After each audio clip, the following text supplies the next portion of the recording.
I'm a little bit nervous, but also super excited. I've been thinking about this talk for a long time.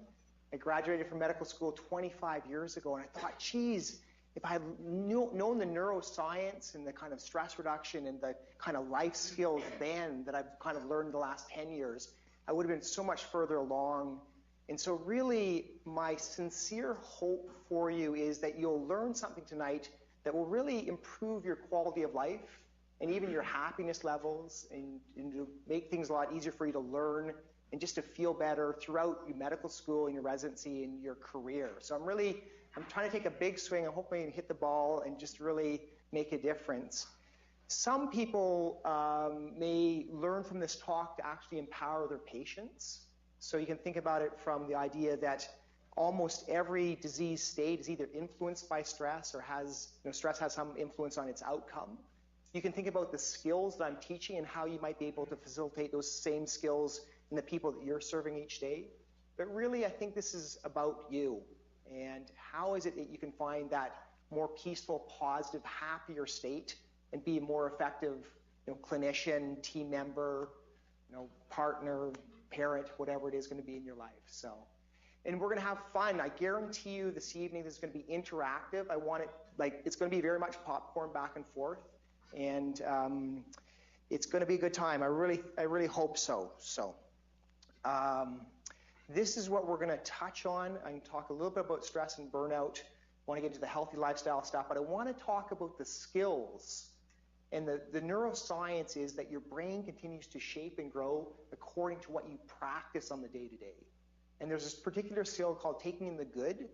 Even 10 seconds, 6 times a day, if you can get into those kind of emotional states, you'll grow your brain in that way. And if you stay stressed and upset and judgmental, you'll grow your brain in that way. So really, in some sense, it's a critical skill to learn very early in your career. And we're going to talk about many kind of practical things that you would learn through residency, the situations you'd run into. So I'm trying to make this practical and fun and interactive and lots of different stuff in one evening. There's something called setting the intention. It's something that's very important to me. I learned it many years ago, and I'm going to reflect. There's a title of a book, The 9 Choices of Extremely Happy People.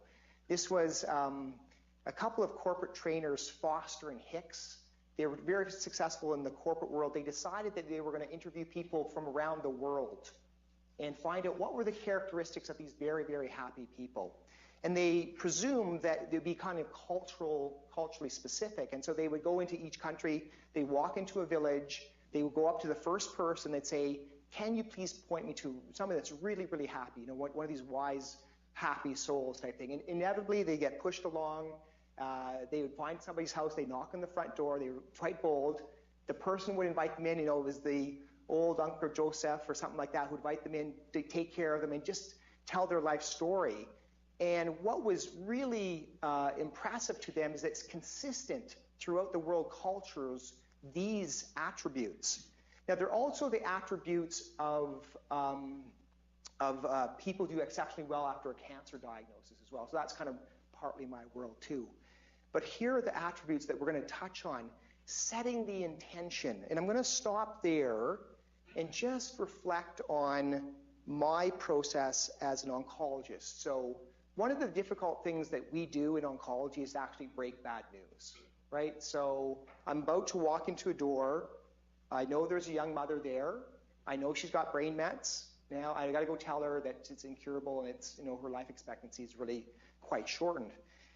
The natural human thing is for us as clinicians to feel anxious and upset and scared and worried about what we're going to say, how we're going to say it, how we're going to break the bad news.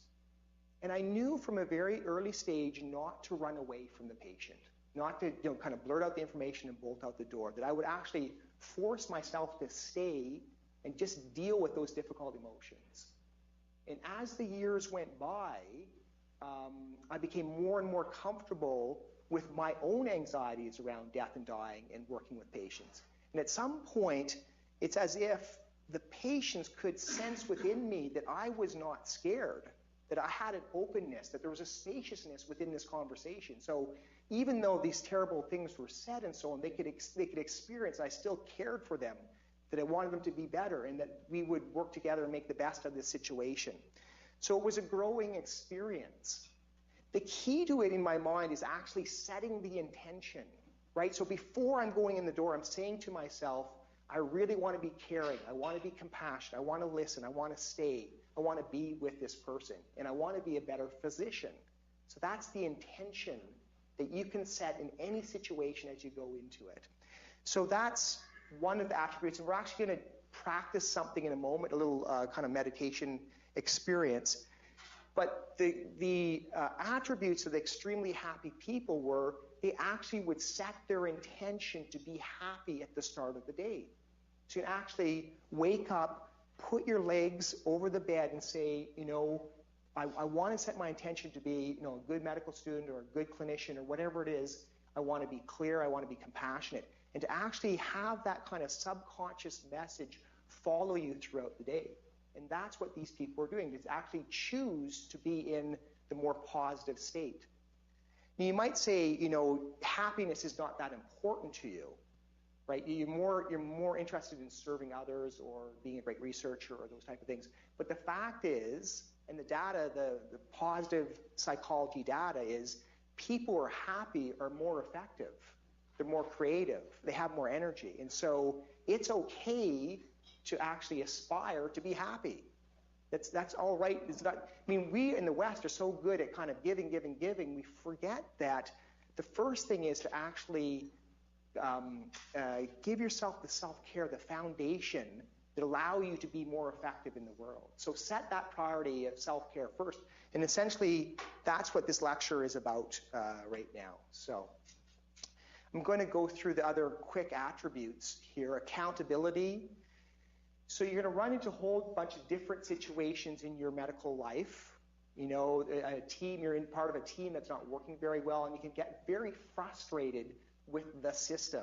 The system is not allowing you to do what you want to do as a physician. I just say, don't let the system bring you down. Just remember, have your influence in what you can affect and be happy with that. So it's the accountability of not having your happiness taken away by the system. Just to touch on these very quickly, listen to yourself, follow your passions, that happiness is all right thing to do. Recasting, you guys are already doing that. Run into a difficult situation, make it more meaningful. Look for your options. This is also critical here, is to be appreciative. Because of our human evolution, we concentrate on that 1 or 2% of things that go difficult or go wrong in a day, and not the 98% of what's right. And if you can get yourself in a more appreciative state, you'll feel happier. So appreciation is very, very happy. Giving without expecting something in return. I know you're there. I know that you have these personality traits. You wouldn't get into medicine without it. But that's the truth.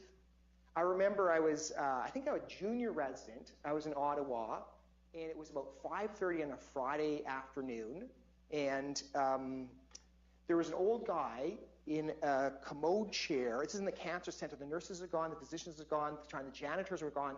It was me and him. He really had to go to the bathroom. He's about 75 pounds. I just lifted him right out of the commode chair, plunked him right on the toilet, got him to go, got him back again, boom. Nobody knows about that except you right now. So I remember that story. But that's a scenario where you're going to do little acts of kindness that will make a difference in someone's life, but don't necessarily need a pat in the back. And you'll feel better, especially when it's anonymous. So little acts of kindness. And lastly, I would really recommend to you to try to tell the truth. It's something that I've worked on through my life, and it's like taking a layer of kind of tension and, the kind of this feeling of not being myself. So I'm actually much more truthful. When I make a mistake, I'm really quick to say, if that was my fault, I'm sorry about that, and not worrying about people's judgment of me. From an evolutionary perspective, and we're going to get into this, when you tell the truth, you actually release some dopamine in your caudate nucleus. It's actually the pleasure center within your brain. So we've been primed to tell the truth and feel good about it. And so we work better as teams if you're in that truthful state all the time. And at some point you'll talk about when you make an error in medicine as well. And so being able to just tell the family. And so on the day-to-day, if I make a mistake, say, geez, I misread that pathology report. I should have told you it was grade 1 and not a grade 3. I said that a couple of days ago as well. So just that kind of honesty in your patients will sense it within you. When you're completely honest with them, they'll trust you from the get-go. And it's a really important part of that relationship. Okay, so the 9 attributes are all just a big introduction for an exercise that I want to do with you right now. Are you guys able to pull yourselves off the back of the chair? Are your chairs movable? Yeah, okay. So what I ask you to do is we're going to get a kind of meditation posture here. So pull yourself off the back of the chair and unencumber your hands and so on. And the first thing, so feet flat on the ground, you put your hands on your knees, thighs. The first thing is to find posture, to kind of ground yourself through your physicality.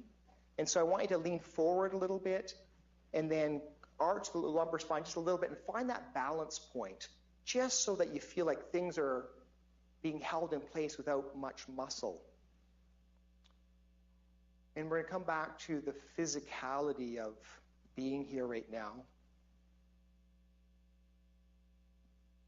Bring your attention to your feet and your connection to the floor. And the weight of your hands and your knees. The weight of the body in the chair, the sitting bones. Bring your attention to your spine. Just feel the solidness, the strength, the physicality of your spine. And then also just the feeling of your chest being open and soft and heartful. So strong spine and open heart. And bring your attention to your breathing. Just be very curious now. What does it feel like to breathe? What are the sensations? Now we'll move into just a visualization. Just imagine that on the in-breath, and just breathe at whatever pace, at whatever rate is best for you. Imagine that on the in-breath, you're breathing in a sense of calm, sense of peace. And on the out-breath, relax and let go. So in-breath, breathe in a sense of kindness and calm and peacefulness. Out-breath, release, let go. And one more slow in-breath, breathe in a sense that universal care and compassion.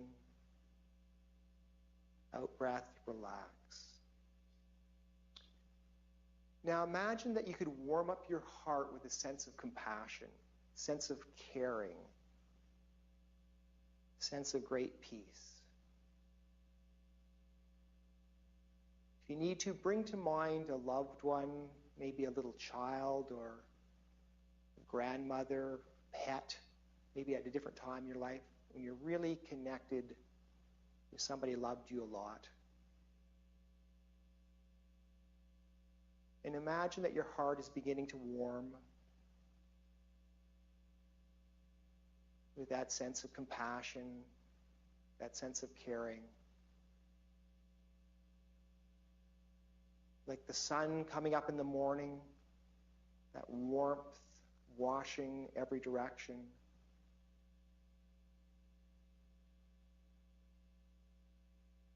Feel that kind of penetrate into your being, into your physicality, into your emotions, into your psyche.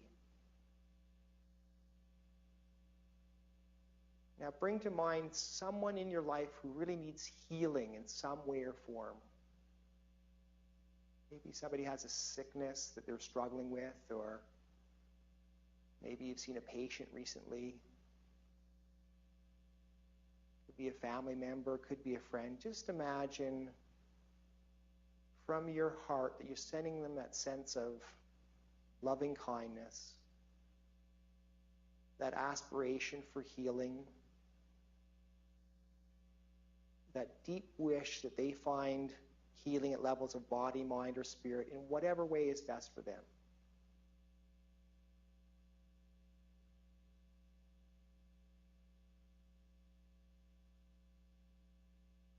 Now extend that sense of limitless compassion to all the people that you'll see in the hospital, maybe who are here in the hospital system right now, all your patients. Let them find healing in whatever way is best for them. And extend it again to everybody, everywhere who's suffering in any way or form. Allow yourself to be that vessel of pure loving kindness.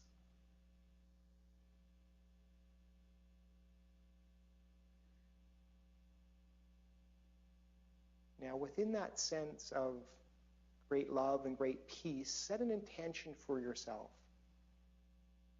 How is it that you want to be in the world? What quality do you want to nurture within yourself, within your own psychological and spiritual growth? Whether it be peacefulness or confidence or sense of caring. Set your intention to learn from this presentation and to bring whatever is most helpful to those that you'll serve in the days and months and years ahead.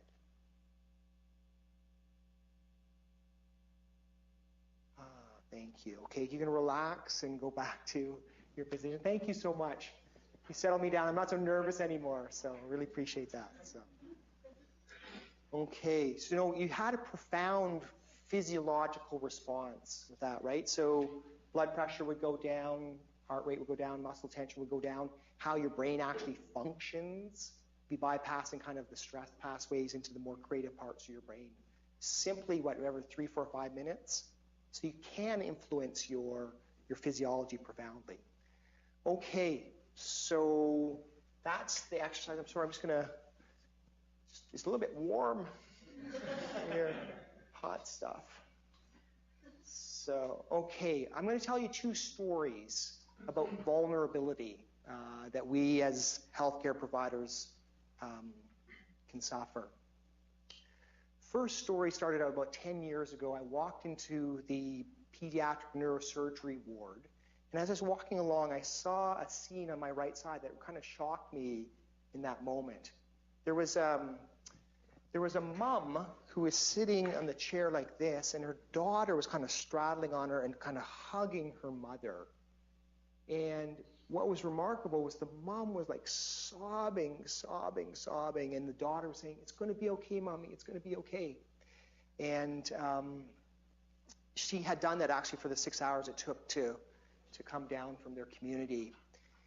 What I didn't know at the time was that Tara was diagnosed with medulloblastoma. It's a type of brain cancer, spreads throughout the brain and spine.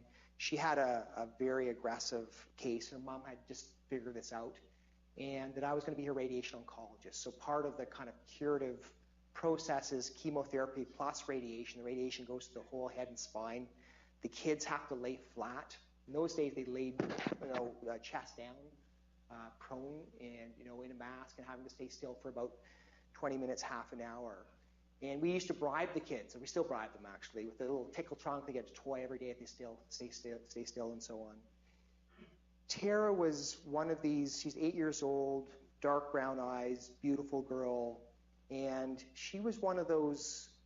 I don't know if you've ever had that experience, kind of looking into somebody's eyes, and then suddenly it's like time is like held totally still, and the world's kind of falling away. She's like really wise soul in this 8-year-old's body, and she wasn't interested in a tickle trunk. She was more interested in giving gifts to the therapists. So she had actually gone to Walmart and got a picture of herself in a wedding gown and all that stuff.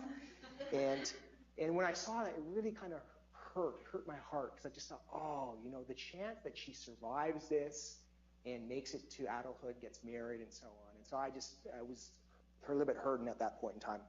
But she continued, she got through her treatments. And on her last day, we have this certificate. We sign it off, autograph, and so on, give it to the kids. Congratulations, you've got through radiotherapy. Well, again, no biggie for her, but she actually got me a gift, and it was a dream catcher. So that little kind of little web structure with the feather wards off the bad dreams, helps you remember the good dreams. And as I was there, it's like tears in my eyes. This little kid who, 500 years old in an 8-year-old's body could pick out the perfect gift type thing, because I often listen to my dreams to kind of guide my life type thing. So it was a magical moment for me. And then in follow-up, it was a little bit early in my career. I think I gave her probably too much radiation, or I had to give her a lot of radiation. That's for certain. And I really felt that in some way she had lost her shine. So it affected her kind of cognitive function, struggling in school, et cetera, et cetera. And I felt a little bit badly about it. Mom was super happy. The child was happy. Everyone was happy. And the years are going by. And if you get through the first 4 years, that's really the time of recurrence. You're likely to get cured. So she's on trajectory. Her scan's looking fantastic. And then, boom, she died. And I think, and I'm just presuming, it was probably a side effect from radiation. It was probably an uncontrolled seizure. And shock to everybody. And another moment within my career where I knew not to run away from the difficult stuff, to stay with the difficult emotions, because that's where we can learn a lot. And so I actually went to her autopsy, right? I wasn't going to run away with it. So I had this moment of having this child's brain in my hands and having no sense of congruence there. Even today, I can't put this story together. I can't kind of make sense of it. What I can say is that, her story is still with me, and her spirit in some sense is still with me, and it still kind of motivates me and inspires me. But that is just a moment within our career that I can't come to grips with. So that's my first story. And the first story is about the fact is that you'll see more in a day than most people will see in 5 years, right? It's just the amount of lived suffering and what happens on the day-to-day will be so much more than the average psyche is usually exposed to. And so in some sense, you're vulnerable just because of what you see in the day-to-day. The second story is more about my kind of growth as a person. So I grew up in Northern Ontario. My mom was a school teacher. My dad was in the military as a recruiter. About age 16 or 17, it's probably a story that you guys may be able to relate to. Really wanted to get into medicine. And I was a super keener. There's no doubt about that. Much more confidence than ability, believe me. So I had to work very hard. And so I just want to get into medicine. So I worked hard in high school. Those days, we could do 2 years of undergrad and get into med school. So that's what I did, super hard. Got into medical school. It doesn't stop there. I want to be a really good doctor. So worked super hard in med school. Doesn't stop there. Internship, I'm a radiation oncology resident. Want to be a really good radiation oncology resident. We work super hard through there. So always driving, always trying to strive, trying to be and get something else. Some delayed gratification into the future. Probably the toughest year in my life was the first year that I was kind of a fellow and then a staff doc, because there was no further kind of striving. And that my kind of ego identity as someone who studies and works hard and tries to take care of people was no longer supported. And so a little bit of depression at that time and so on. And that's the second part of this equation, is that you are sitting here today. I'm imagining that we have similar personalities in some sense. In fact, I'm going to show you some of the data, is that if our identity is in giving all the time, then we can deplete our resources, our inner resources. And so if you match the exposure with, giving all the time, it's really a setup for stress and burnout. And so I just want to warn you that we're there. That's the challenge that you'll have, to find a meaningful life and not be burnt out and be happy while you're doing it. And so that's the challenge of this lecture.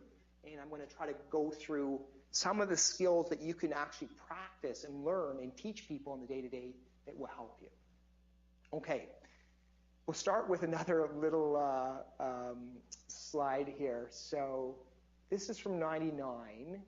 First of all, what percentage of physicians, if you like surveyed every physician in Halifax, and I think Halifax does it a little bit better than maybe most centers, there seems to be a better kind of quality of life, but you go across Canada and survey physicians, what percentage of physicians would be in burnout phase? Like if you, by definition, what's your guess? What's your number? 40, yeah, it's very close, 40, 50%. It really is very high. Yeah, and so they actually surveyed 5 departments, anesthesia, peds, general medicine, there was a surgery in there, in the preceding 3 months. So this is physician health.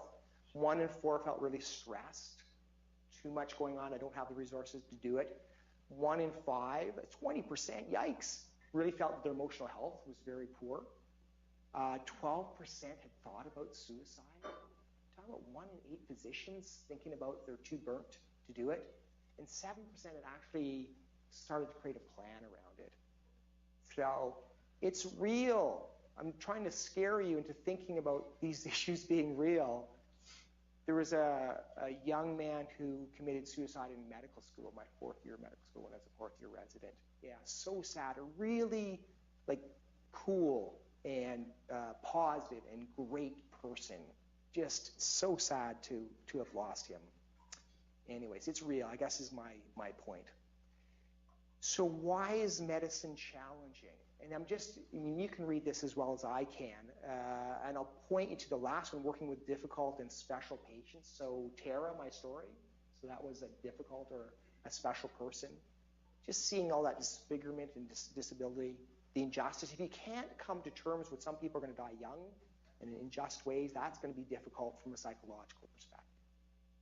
So yeah, that's a slide that just represents what we work with on the day-to-day. And then again, these are complicated slides to match or symbolize what your life is and what your life will be. And then you add on that, because you'll have responsibilities, you know, unless you're family practice and whatever, doing something very specific within the community or kind of community physician, community specialist, you'll likely be in the kind of research world a bit. You'll have medical students, which is a fantastic experience. You'll be administrating, you'll be leading. So there's lots of polls out there. What causes the burnout? This is U.S. wide. You know, so this is the real world stuff. Spending too many hours at work, inability to provide patients with quality care. I also think that's really kind of high in the list there. I know you can skim that faster than I can read it. So, okay, so there's again, I'm just reflecting my story of Tara, and then the other half of it is our personalities. And so overly conscientious is, you know, it's that kind of fine line. You do want to be a bit neurotic. You don't want to make mistakes. Quick aside. So probably the number one stress that I felt as a medical student, I'm kind of projecting into your world, is you want to be competent by the time you graduate, and you don't want to hurt anybody, right? That's probably the thing that you're struggling with, or one of the things that you're struggling with. The quick aside is that there's always somebody else who can help you make a decision, right? Your nurses are your friend. First of all, treat them really well. It's super important. But there's always the senior resident, there's always the staff person, there's always an expert from another city who can help direct you. It's very rare that you need to kind of jump in and save a life. But anyways, so if we're overly conscientious, it puts pressure on us there. People pleasing is something that we do. It's part of the giving personality. Sense of responsibility and guilt. I made probably 3 medical mistakes in my 20 plus years. One of them, actually, I was an intern in Kingston. I sat down, like as an intern, you get a bit more time to actually hang out with your patients and get to know them as people and so on. So I was sitting with this lovely lady. She had breast cancer, and I was getting to know her as a person.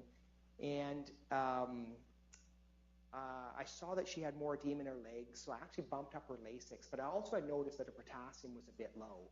And I thought to myself, geez, I got to add a little bit of potassium here as well. And I had that, and I forgot to do it that afternoon. And then I had that thought about 10:30 night, darn, I forgot to bump up her potassium. And so my mistake was I should have phoned the floor right at that point. If you remember it, just do it right on the spot, and then you kind of get out of the way. So I go in the next morning. She's not there. She's down for a CAT scan of her head. I go downstairs. Just as she's getting there, she actually has a seizure on the CAT scan bed and a cardiac arrest, and they revive her and get her back, et cetera, et cetera. Now, that's a very, very rare circumstance. I wouldn't expect, bumping up a little bit of Lasix to cause a seizure and a cardiac arrest, but there's a mistake. And then, this tremendous sense of guilt and responsibility around that. So it happens. We're normal. We're human. I'm hoping you can kind of get the feel that, you don't have to be perfect, but just try your absolute best through it. So that's another kind of pressure there. The unrelenting perfectionism. Yes, we like to control, we like to lead, and we don't like change. And just to recognize that that's part of our psyche. And especially you get old like me, you less and less want to do it. So, and yet this is very interesting. So you're doing all this great stuff in your life, and yet physicians especially have these chronic self-doubts. Am I good enough? Am I serving enough? Because you've driven yourself so hard for so long, you continue to question that. That's it's a bit of a flip for me, but that's what I believe. And then uncomfortable with love and approval. So, I give a lot of talks, and people say, "Oh, great talk, Rob," and I'm like, "Oh, whatever," on with my day, not accepting, that was a good talk. So, and then I also live through that ability to delay gratification. Right? So just kind of living your life in the future. My life will start when I become a specialist or, have my practice or those type of things. So just as a quick raise of hand, because I'm curious, can you guys relate to this? Does this cover your personalities? I'm seeing a lot of nods. Yeah. Okay. So welcome to medicine, and welcome to this balance, right? Yeah, it's really true. So what is burnout? So this is the classic stuff. So you're at work, and it's, maybe you're having fun, residency, first few years, but it's kind of after the years build up, that kind of 10 years, 15 years, 20 years, you're going to be living through that, right? So it's that chronic, the emotional stuff that you're dealing with on the day-to-day, and then interpersonal is actually as stressful as kind of taking care of people, right? We're wired to, be judgmental in some sense and working in teams. And so that stuff is what you can control and so on. And it leads to three major factors. As you burn out, you lose your kind of physical strength. And you lose your kind of emotional energy, kind of no gas in the gas tank, so to speak. And then if that happens, when that happens mostly, then we become more cynical. We see our patients as cases and not people, and it's just a number, it's just a case and just what I have to do, right? So then you kind of depersonalize in some sense, and then you really grind down, you become ineffective. You're so stressed and, freaked out that you can't actually get your job done. You can't be a good team member. So that's classic burnout features. And I say, 50% of physicians are there? And so obviously we erode in our job and so on. Some things to look at, and you probably know around the kind of chronic stress leads to actually depression and anxiety. So you're chronically in this state, it actually shuts down the kind of emotional system. And so you're going to see that in lots of different ways. I mean, there's paradoxical workaholic. There's a physician who was dictating 30-page consults. That was the, staying to work at 11 o'clock at night. Sometimes those are the cues to say, oh, I'm in trouble. Something's going wrong here. Obviously, great talk from last night around, how, we can get addicted to substances. And then there's a very high divorce rate, I'm sorry to say, within medicine as well. Okay, so risk factors, you can scan the list with me there. But again, if we're not going to take care of our emotional health, we're not going to grow as humans, as kind of psychological and spiritually, we can lose. And the growth, I think it's the kind of striving that allows us the energy. It's the growth, psychological, spiritual growth is actually the energy that will allow you to see through the circumstances and actually choose wisely. Okay, so I'm just talking about your life within medicine, right? Medical school, residency, as a physician. That's only part of your life. a big part, an important part of your life. But then what's happening around that? And tomorrow night, it sounds like we're going to talk about eating and fitness and so on. But physically, you need to be able to regenerate yourself. So the biological stressors there, and then just think of your life from a bigger perspective. Where are these priorities? How would you rate them? Work and career, still have to be taking care of a household somehow. There are people in your lives. You might be coming into the generation of kind of sandwich generation where your parents will be getting sick a bit more. You're going to come into a time when you're going to have kids potentially or adopt kids. And then where are your needs and wants in that list, right? So oftentimes it's number 4. We're doing everything else. And what I want to do is kind of think about and give you the permission to take care of yourself first. Okay. When we take care of ourselves, we can work with the system, which is much harder, or you can talk about the individual. And I'm going to work with the individual today. What can you do to empower yourself? So here it is. The number 1 piece of advice for you to take away. Just say no. Right? This is about taking away from your life the things that are unimportant. The things that don't fulfill your soul, the things that you don't need to do. If you can chop those things away, then you'll give yourself more space for the things that empower you and to enliven you and to give you more energy. And there are, think about it, there's going to be a lot of committees, a lot of guys that ask you, please help us. And there are 3 phases to saying no. You open your mouth, you say no, and then you close your mouth. Now, in which phase do you usually fall down on? I'm actually, actually I'm phase 3. I say no, but I'll help you do this type thing, right? So be clear. You only have so much life energy. What do you want to do with that life energy? So now this is a little bit into tomorrow night's talk as well, but I'm just going to go through 10 kind of habits, and we're going to go back and forth and have some fun here. So what can you do to build your resilience? What can you do to be a more strong, healthier, happier, effective team member? What's the number 1 health habit around that? So tomorrow night's talk, what is it? Number 1, exercise. Yeah, I'm hearing that, the whisper in the background. Yeah. Exercise, exercise, exercise. What I can say about exercise is, so when my kids were young, so I kind of fell out of it. 2, 3, 4 years old, I hardly exercised at all. By the time they were 5 or 6, I had less kind of pressure at home, and I started working out. And that was the time when my energy really took off. And I noticed it Thursday afternoon clinic about 3:30. I had much more energy. I was still clear and thinking.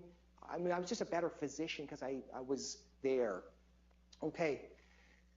So what are some tips? So first of all, how much exercise? They're going to do this tomorrow. How much exercise is the prescribed amount according to the College of Exercise Medicine? 150 minutes? Yeah, I wish I could do 150 hours. That's one fit physician, yeah, exactly. 150 minutes per week. So what are some tips, and you're going to get this tomorrow, just very quickly, what are some tips that allow you to do that or force you to do that or encourage yourself to do it? I mean, you guys have to start talking now. Friend. Yes, do it with a friend, book it with a friend. What else? Say again? Fitness group, yeah. You'll be able to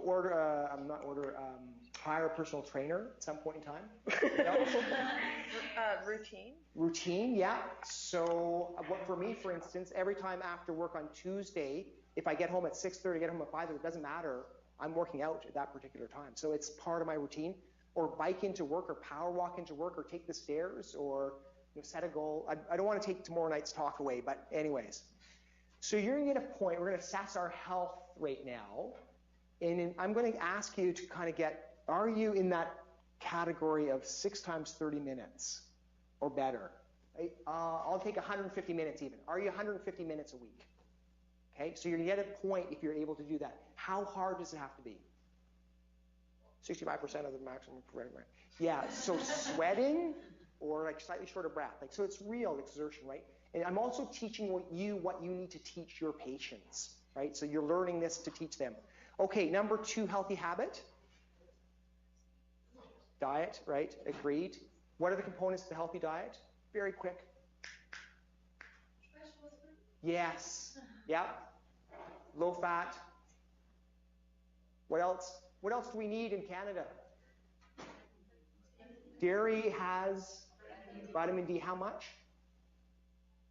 1,000 international units. Yeah, 2,000 is okay too. But all but like 2 months around summertime. And especially we're inside all the time as well, right?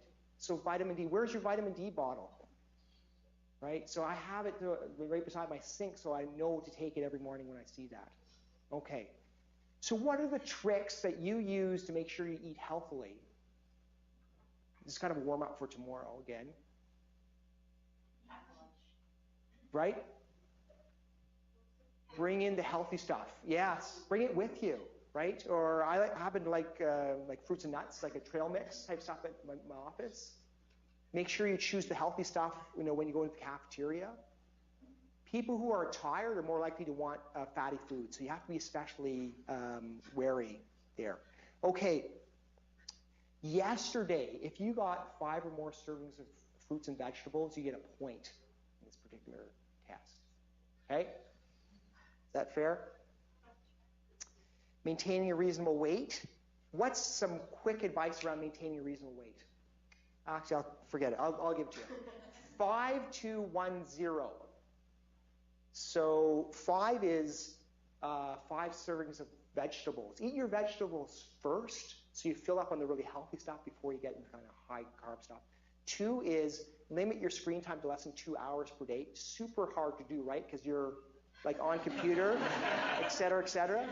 In fact, one of the things, so sitting is the new smoking, right? I was going to actually give a picture in my office. I actually have a standing kind of laptop, and that the screen is up here as well. And so that, we have so many emails to do in the day-to-day. Standing up is actually a helpful way to do it. So you're setting up your life in a way that's helpful. 1 is an hour of exercise per day. 0 is 0 calories from sugary drinks. So the soda pop or even fruit juices are like too sugary, right? Okay, so 5201. Okay, 4th healthy habit. What's the 4th habit? Yes, sleep. So, you can figure out your BMI here, just one of the last things. So look at your height in inches, scroll over to find your weight in pounds, go up, and then you see your BMI up top.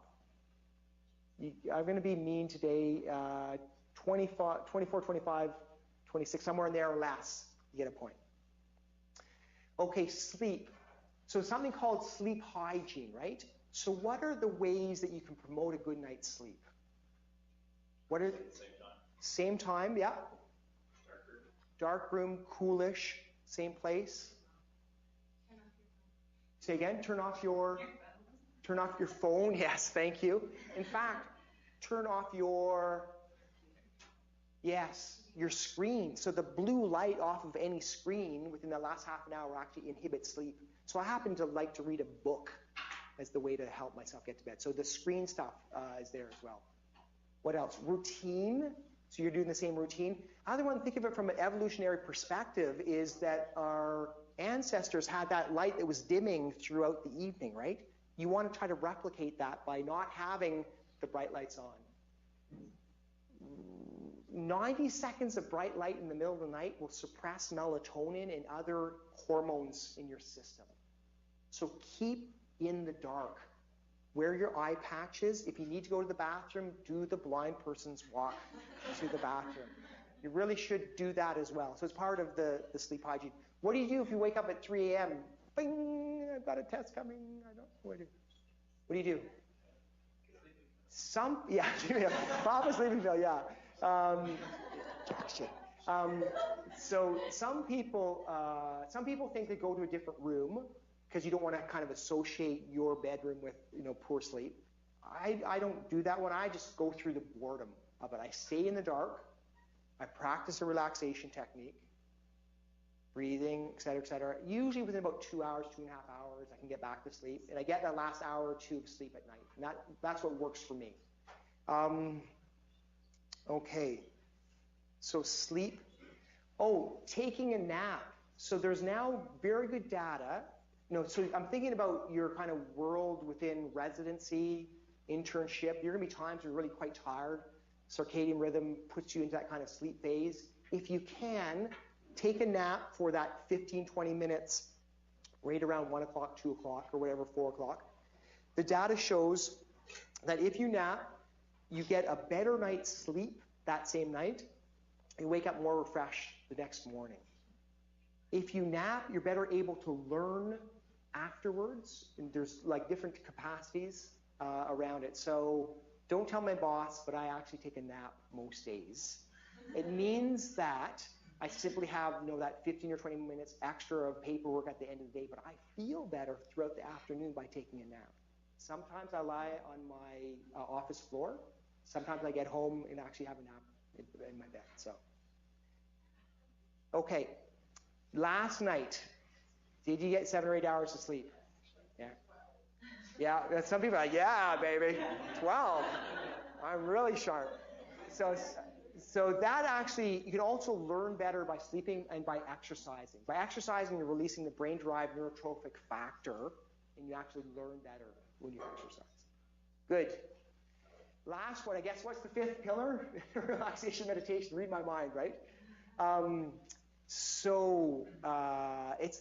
the pillar that we don't practice. It's what I call the stressometer.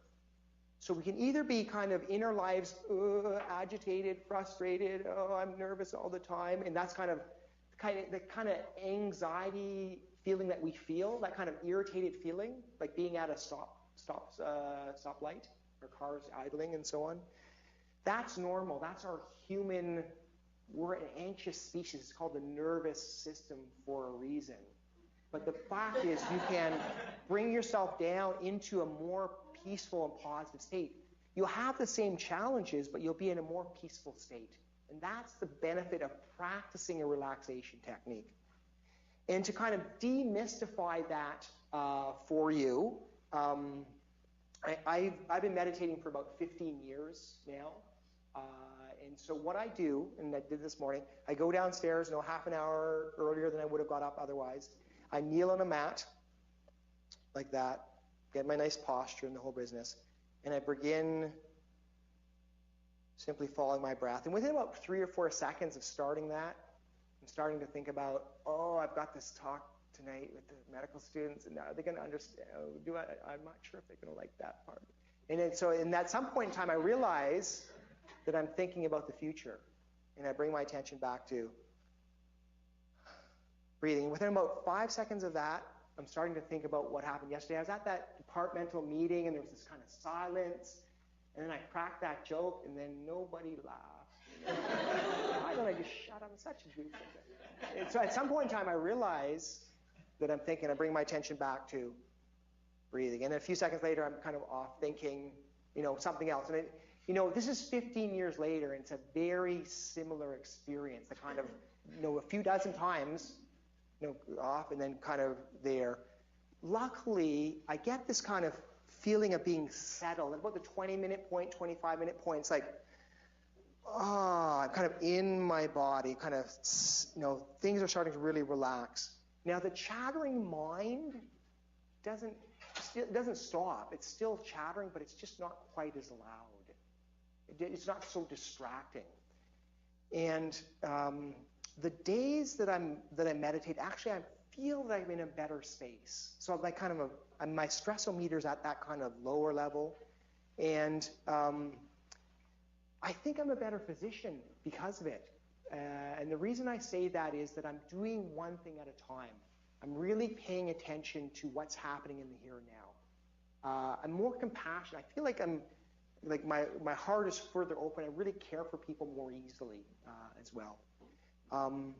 And then what I realized many years later was that I was kind of meditating throughout the day. So I'd be talking with somebody, and I'd be starting to think about, my wife's coming home from the airport, and I've got to Do we need to get some groceries? And I would be talking with them, and I suddenly realized I'm not focusing on this conversation. I bring my attention back. So it was the same way, chattering and then connecting with that person. So really, it's had an influence on me, and I just feel more relaxed and more peaceful. And I will actually show you some scientific data around how meditation changes our brain and the different circuitry and so on.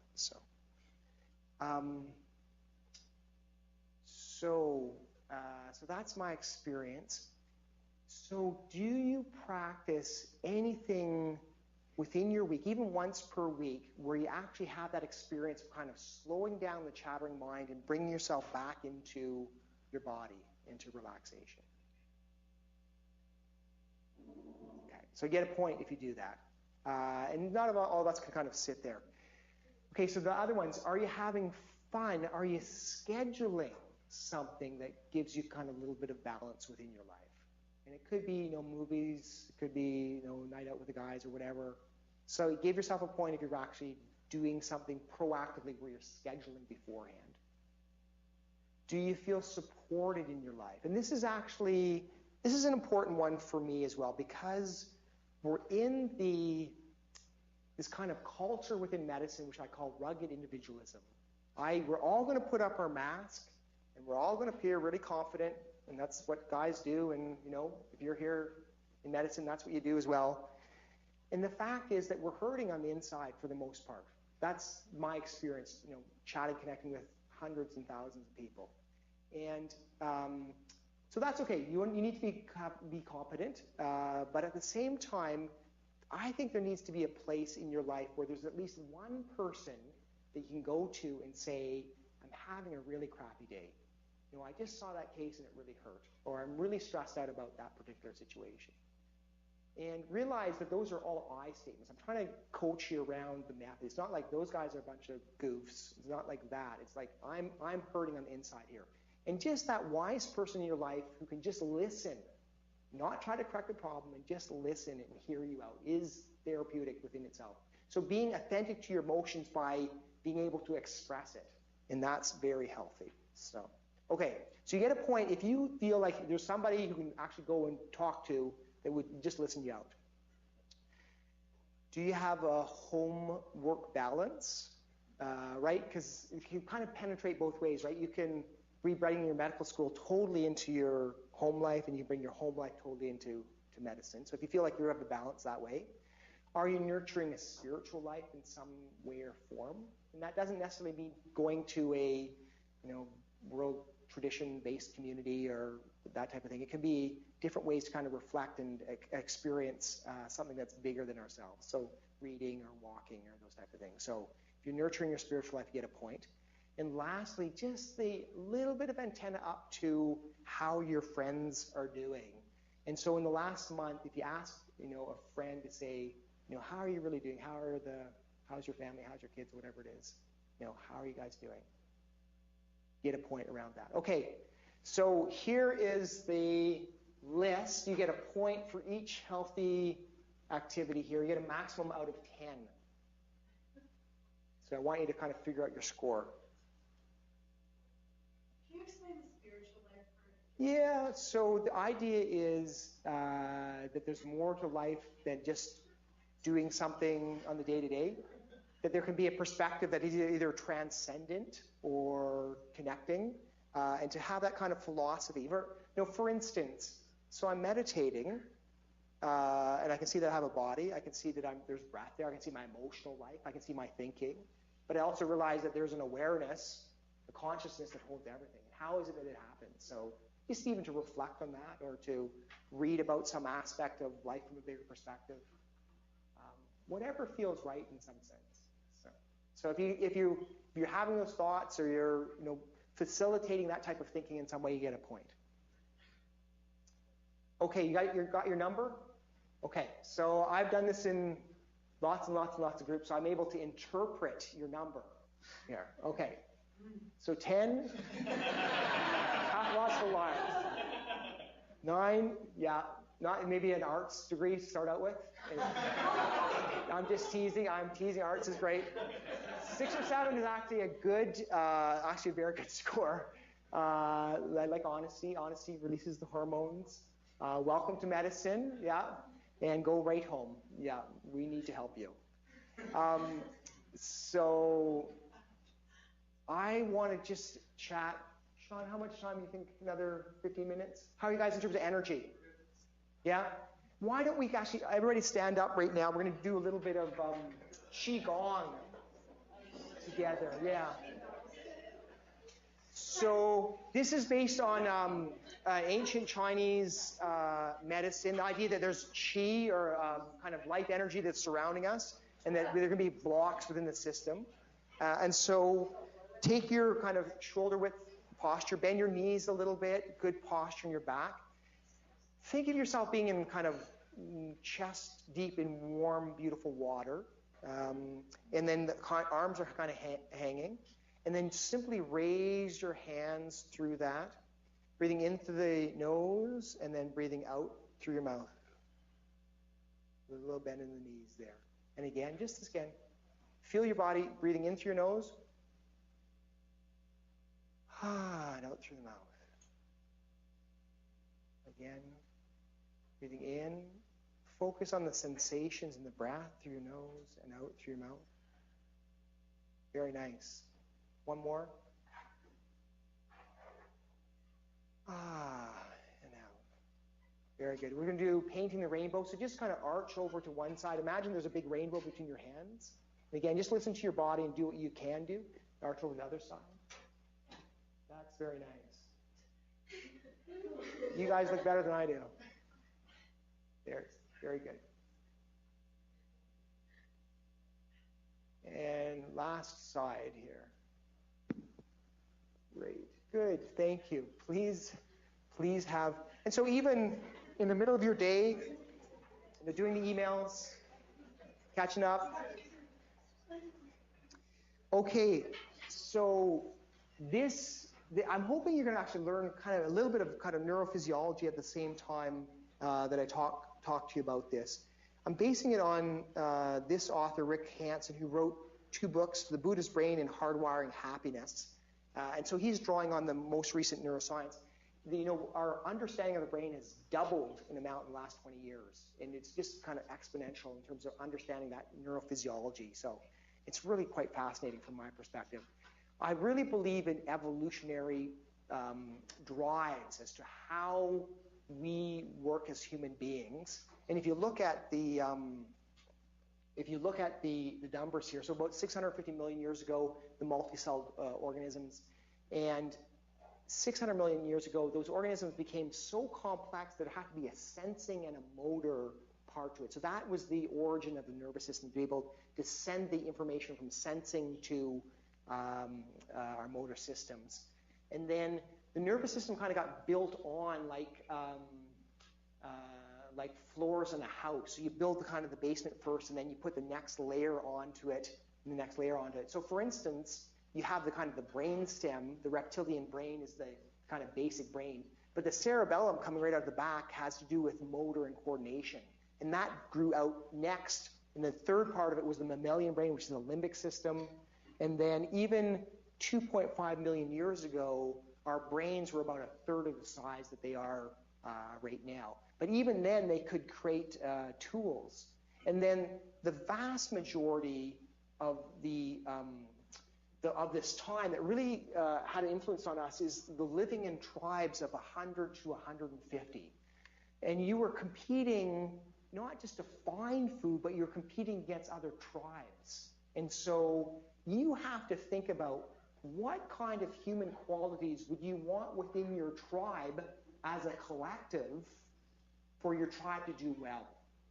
And if that is true, if that can be built into a brain, those are the qualities that you would build. And so there's both a kind of empathy and being able to raise the young, but also you want some crazy young men to fight the other tribes, right? And so that's why there's testosterone poisoning, honestly. So from a fetal perspective, within the first 8 weeks, the fetus is, I think, female or unisex, I guess it is. And then the males, if they have a Y chromosome, get this flush of testosterone. And what does the testosterone do? it kills cells within the temporal lobe that's associated with empathy and communication. So that's what the guys are working with right from the get-go. And then that's, and what happens then is in the first year of, like, first 6 to 8 months of life, there's still that testosterone that's kind of shaping the kind of the facial, the kind of physiological features. But then the childhood, it gets shut down. The girls start to put out the estrogen like a year to year and a half prior to, going through menses and so on. And they actually get this kind of drive to really be competent and to look good and to make it look effortless. And so that's their kind of drive, and that's what you struggle with as women, is that drive, just making it look effortless. And the guys, again, get the sexual drive center gets ramped up about 2.5 times, but they also lose more of that kind of communication function. And in the meantime, the guys are taking like till about age 25 to myelinate their brain from the back to the front. And so the male brain is continuing to grow and evolve throughout that whole time. So anyways, we know who the superior half of the species is from that description. So anyway, so that's the kind of the two worlds within the male and female brain as well. And you can see, so that kind of the third layer is the neocortex. So it's in this layer here. So from an evolutionary perspective, reptilian brain is kind of the fight, flight, or freeze. It kind of withdraws. It's like very nervous. It's the stress system. It also has to do with kind of basic function, heart, lungs, et cetera, et cetera. And then the mammalian brain is the limbic system. In fact, you can see it as kind of a diagram here. So, so the thumb, the base of the thumb here can represent the kind of brainstem, reptilian brain. And then you have the limbic system is the next phase. And then the neocortex, which we specialize in as humans, is the next phase here. And you can see the positioning, relative positioning of the neocortex to the limbic system, right? So the neocortex is the one that kind of dampens down our mammalian drives and so on. So we kind of hopefully can use the more advanced part of our brain to make decisions and so on. So that's it. So those are the three systems. The top one is reptilian, avoiding the harms. The second one is approaching rewards, so sex and survival and food, et cetera, et cetera. And then the third one is kind of the attach. And so a lot of brain power goes into the empathy, cooperation, trying to figure out bonding and so on. The bottom line is each system is connected with the other systems so they can use the other kind of machinery to get their own means. All right, so I want to talk about stress, the kind of classic fight or flight freeze scenario. And so the stress system is kind of more into this reptilian side, but these systems will tap into the stress response if they are being challenged. And I'll just give you the examples and then you'll kind of understand it from an evolutionary perspective. If you're living in your tribe of 150, what do you need to do in order to survive as a group? So there's an obvious threat there. If a car is about to hit you, you're going to jump out of the way. You're wired like that. If you think about, I might wipe out skiing, that can also give you a stress reaction. I might hurt myself. So that's a perceived threat that will give you the kind of same stress reaction. But then there's this kind of social idea. And if you're in your tribe of 150 and you're ostracized from the group, that's a death sentence because you really depend on others within that scenario. So being in trouble with your friends or peers or family causes a huge stress reaction. So that's so even public speaking, I might say something that's ridiculous and feel stressed about it. And then just generally, we're wired to try to figure out what's going to happen in the future, and we get quite anxious if we don't have a plan and we don't know what's going to happen. So those all can prime into that feeling of stress and so on. Okay.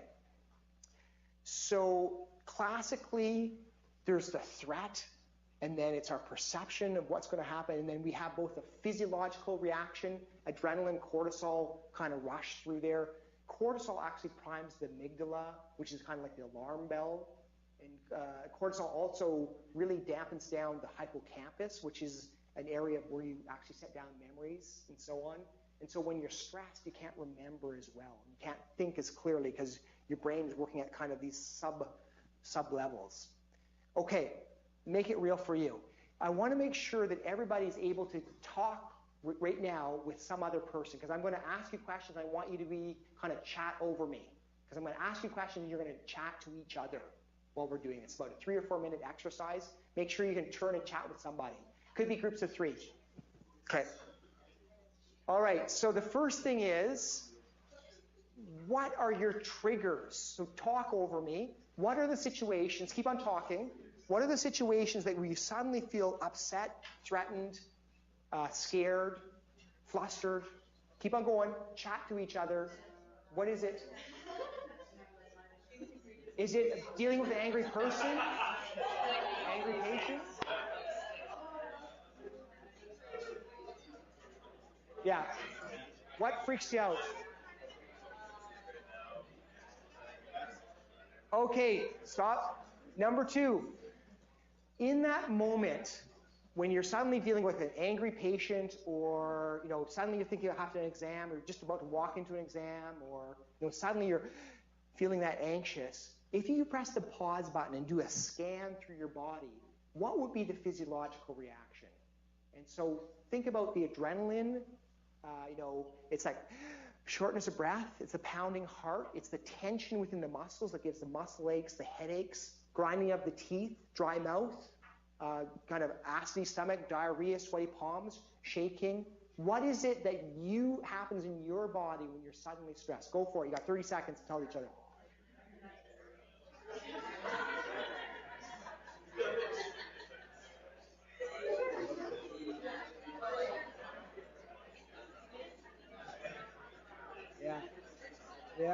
Yeah.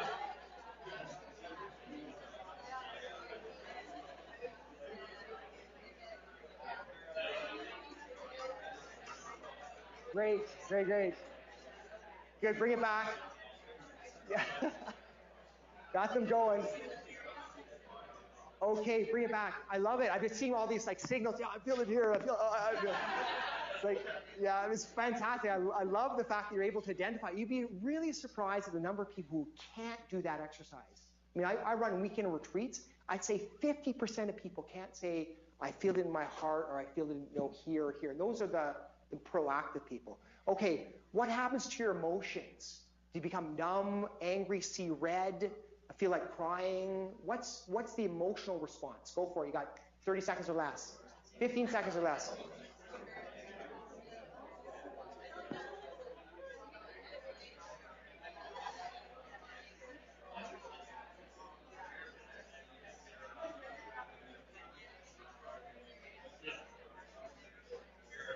Okay, good. Bring it back again. Up front again. So what happens to your thinking? Do you become more concrete? In fact, we'll do thinking and the kind of thoughts. Do you recognize the kind of swearing at the situation or swearing at yourself? Do you label yourself? Do you label other people? Do you kind of numb out and can't even think at all? Okay, so go ahead. You got 30 seconds to describe just the thinking phase. What happens to you cognitively? Go for it. How do you describe your thinking?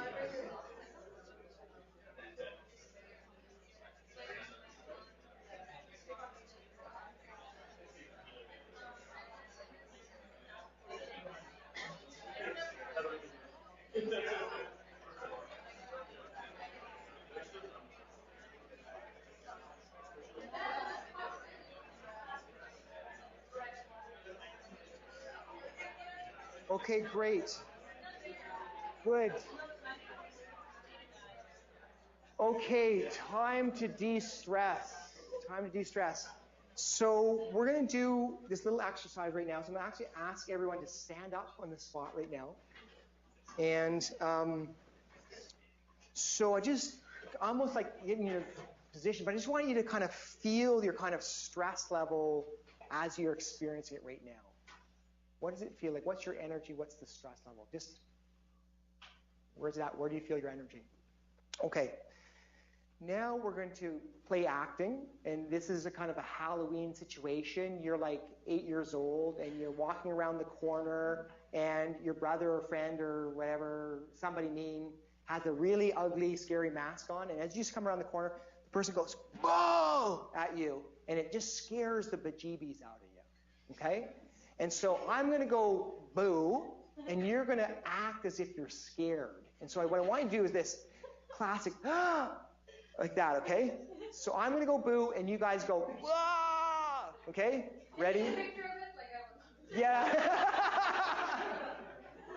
You'll turn the camera around.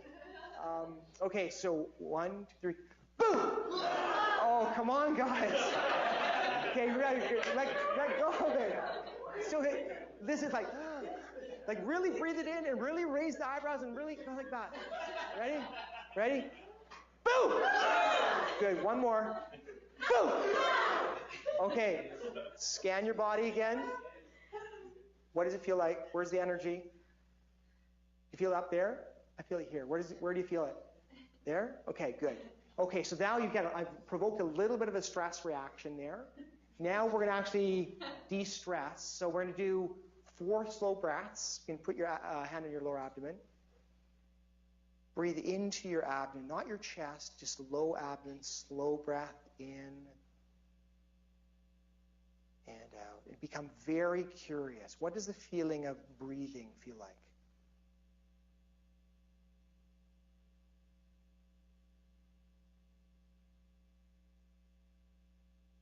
Okay, if you can, we're going to exaggerate it just a little bit. I'm not sure if you've got the space.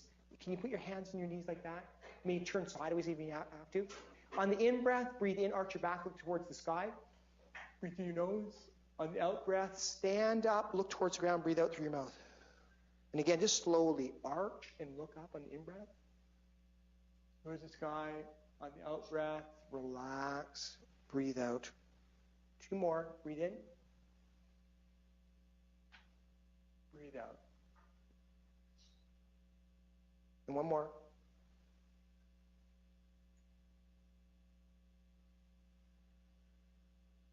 What does it feel like now? You get a bit of a relaxation response out of that? Yeah, there you go.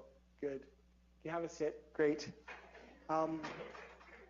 So the physiology of this is if you're stressed, you're within that kind of reptilian, mammalian brain, what you need to do is get up to the neocortex. The slow breath is the one place where you can actually prime the parasympathetic nervous system. So the vagus nerve is connected with a diaphragm. Diaphragm's breathing down, breathing up. So that slow breath actually switches the switch onto I'm okay and into the more relaxation phase. As well, use your curiosity. What does it feel like to breathe right now? So you're actually using the higher parts of your brain. And the last part of it is then you reassure yourself. So let's say you're going into an exam and you're like feeling stressed or whatever, and you can recognize through that previous slide, something about, oh, geez, I'm feeling stressed right now. And it could be any signal. If you can recognize it, you press the pause button, because usually 99.9% of the time, you don't have to jump out and grab the baby from underneath the car. You can actually have a few seconds. You're in the middle of the meeting. You can breathe without looking kind of silly. Sorry, guys, I got to do my breathing. You can actually breathe on the spot. Right? I'm about to see an angry patient. That's one of the things that kind of primes my button. So I can breathe a few times. I can be curious. And then I use the wise part of my brain to kind of reassure myself. I've been through these type of exams before. I've done my best studying, or I'm just going to be compassionate with this angry character. I'm going to do my best. And I've been through tough times. I'll do it again. So you can actually talk to yourself, a wise and compassionate part of yourself. Okay. So that's it. Press the pause button. Be very curious. 4 slow breaths. Reassure yourself. I'm going to whip through these slides now. 5 more minutes in the talk. So it's the organ that changes itself. I think that's the takeaway point here. It not only changes itself from kind of connections. So when you're stressed, you're putting down stress pathways that get stronger and stronger. When you practice relaxation or peacefulness or confidence or whatever attribute you want to work at, you actually set down new connections. The brain is undergoing those changes through the epigenetics, through genetics, through just all the things. And so then you can actually learn to teach yourself what states of mind you want to be in. And I went through the meditation and this part. The data says that as you practice meditation, it's the left prefrontal lobe that's associated with the positive emotions that get stronger and stronger. In fact, it's the balance between the right side and the left side that give your overall mood state. And that dampens down the kind of stress limbic part of the pathway. The last thing is, as you practice meditation, it's as if you're dialing down all of the other pathways and able to focus your attention on what you're doing in that moment. So practicing relaxation, meditation, primes the brain for single-focused activities. That's just a slide to show that people who actually practice meditation maintain the thickness of their cortex in those key areas, whereas those who don't get that 3 to 5 to 10% thinning of their cortex through the decades. So as the decades went along, the guys that were in blue actually were able to maintain their brain thickness. The taxi car drivers in London who have a 3-year exam, a 3-year training period to write the exam around the streets, they actually get thickening in their hippocampus that's measurable because they're learning so much stuff. And that's what's happening to your brain these years. So meditation improves your physiology. It improves your psyche in terms of being greater attention, greater feelings of empathy. It helps in a whole bunch of different ways. I'm just going to touch very briefly on this idea that your thoughts influence your emotions. I'm going to take you through one example. So it's a 3-column technique. If you're mindful of your thoughts, then you can actually reframe your thoughts. And many of our thoughts are distorted and not helpful. And so let's say you're on a rotation where you're a resident, you're doing a lot of service, a lot of scut work, but you're not getting much teaching. And that's just how it happens to be. That's kind of the truth. But if in addition to that, you think this rotation totally sucks, what a bunch of bull. So if you thought that way, what emotions would you feel? You thought, this really sucks. What emotions are coming up? Say again? Resentment, yes. Frustration, yeah. And what happens to your body from a physiological perspective when you think and feel that way? You get an anger response or frustration or irritation or stress, right? Is it helpful to have this extra agitation, resentment, frustration? No, it's not really helping the situation. Is it exaggerated or irrational? In what way is this an exaggeration? When you use the word totally, it can be when you kind of should, totally, those red flag words. And then what would your friends say to you to help you through that very difficult experience? That's the kind of the reframe.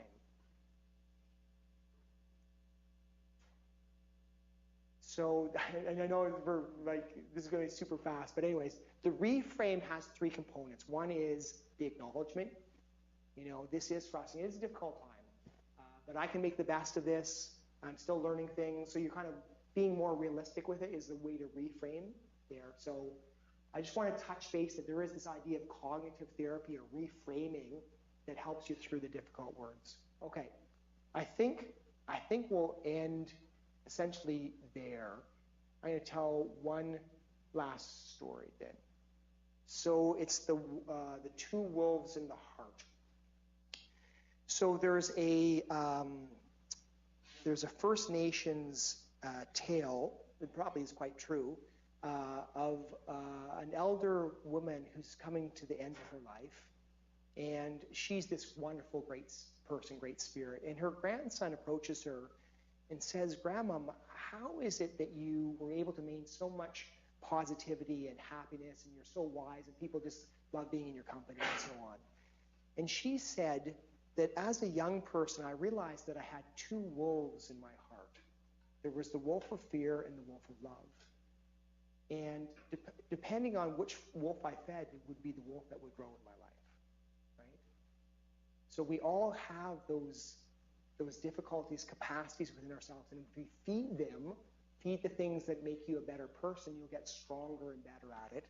And the last part of my presentation was really around this idea of taking in the good. So when you have those moments when you say, geez, this is really fun, or I really appreciate being in medicine, or I'm really happy now, or I'm feeling a great sense of peacefulness, most of the time, that stuff just kind of slides right through and does not get caught into our brains. Our brains, from an evolutionary perspective, are primed to learn from negative experiences. It's called a negativity bias. And so if we don't kind of balance and be more realistic and actually take in those moments, then we won't be able to grow those capacities.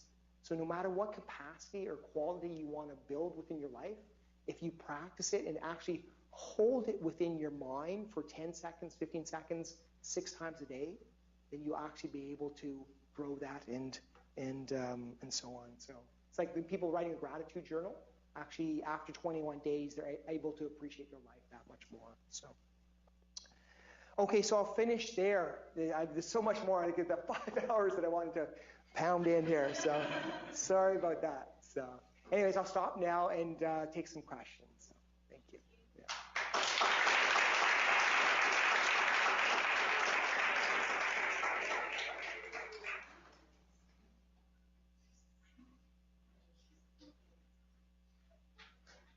I think this is where people can press the button and ask a question if they want to. All the mics are live. Oh, okay, I had a question here. Great. So there's some Med 1s and 2s here, and I can see Med 4, but just thinking with all this, we're a little early, I guess, in med school to be thinking about it, but with all the types of coping skills and the amount of work that we're going to have, we want to take the coping skills to the amount of work that we're going to have in the future. How much thought process do you think we should put into like what sort of career we choose in the future? Some types of medicine have huge reputations of producing people who are workaholics, or do you think we should not think about that so much and focus more about how we should be able to cope with that and possibly not live that way? Right, yeah. So there's 2 things that come to mind immediately. First of all, I think there's something deep within your intuition, deep within your soul that actually will point you to where you need to be. And I wouldn't be at all discouraged by workload, because if you love what you do, and I absolutely love being a radiation oncologist. If you love that, and then it won't be work, it'll just be what you do in the day-to-day. So I would just say follow your passions. The second thing is that I think the younger generation is better than my generation or even the next generation of actually keeping their life in better balance. And so I actually think you can be a better physician, specialist, whatever it's going to be, if you actually take care of yourself. So do what you love first, because that will actually inspire you and give you energy to do everything. So I think that's really what I feel. Mike might have an opinion as well. So yeah. I would echo those sentiments. Yeah. There are very happy people who are practicing 80 hours a week. Yeah. Oh, sorry. Saying there are very happy people who practice 80 hours a week, and other happy people who practice 40 hours. Yeah. So it's always your own wishes. Yeah. So just repeat, there are happy people that work 80 or 100 hours a week, and others that choose to have a balanced lifestyle. So yeah. Anything else? Go ahead. Hi, thanks for the talk. It was really great. And I have a question. So as a preamble to this question now, during the course of a career in medicine, we'll be making a high volume of decisions, and in our personal lives as well, because of how tied up we will be in our careers. Our decisions there might count a bit more than the average, typically as well. You mentioned some things that, so doing all these things, I presume, you seem like somebody who's fairly healthy, fairly happy, and practices a good chunk of these things. So a lot of decisions, so what I'm trying to get to is, how does one, I presume with the sheer volume of decisions we have, over the course of a couple of decades or so, there are probably 1 or 2 that will be so unique that one is bound to maybe second guess in such a way that a lot of the things we've talked about today, strategies, might not really touch on. How does one deal with any regret that might seep through based on second guessing maybe one or two things, decisions over the course of Yeah, so you're talking about this idea of making a decision, then reflecting back on the decision and really feeling like, geez, that wasn't quite the right decision. Is that it? Yeah. And having the regrets around it? Yeah, and in the sense that not the average run-of-the-mill sort of thing, which... Difficult. Yeah. Difficult scenario, yeah. I mean, physicians are making 60 to 80 decisions per day, I think is the average. Yeah. It's something phenomenal like that. And so I really encourage, I hope you're taking away that I'm encouraging the authentic emotional life, right? Because it's natural to feel badly about, something that didn't go as expected, or, making a mistake, or those type of things. And we're all human. It's going to happen to us that we're going to make mistakes. And it's going to happen to us that we make a decision that's kind of outside of medicine, that's kind of a regret as well. And I'm really trying to encourage you to really kind of feel it and express it, as opposed to saying, I shouldn't feel bad, or I should just get over this. Because there is a natural flow to a mourning. And in some sense, we're mourning losses each day in some deep, deep philosophical sense. But there's a process of mourning and feeling regret and so on. And part of it is expressing it, and part of it is really realizing when to move on, to take the next step and so on. But really, to not force and to allow the emotion to flow through us is the healthiest way by far. It's what I teach the cancer patients, actually. Yeah, great question. Thank you.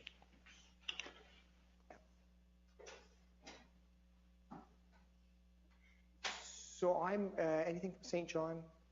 Okay. I'm quite happy to stay and chat afterwards. And thank you so much for your attention. Really, it was just wonderful to spend some time with you. So.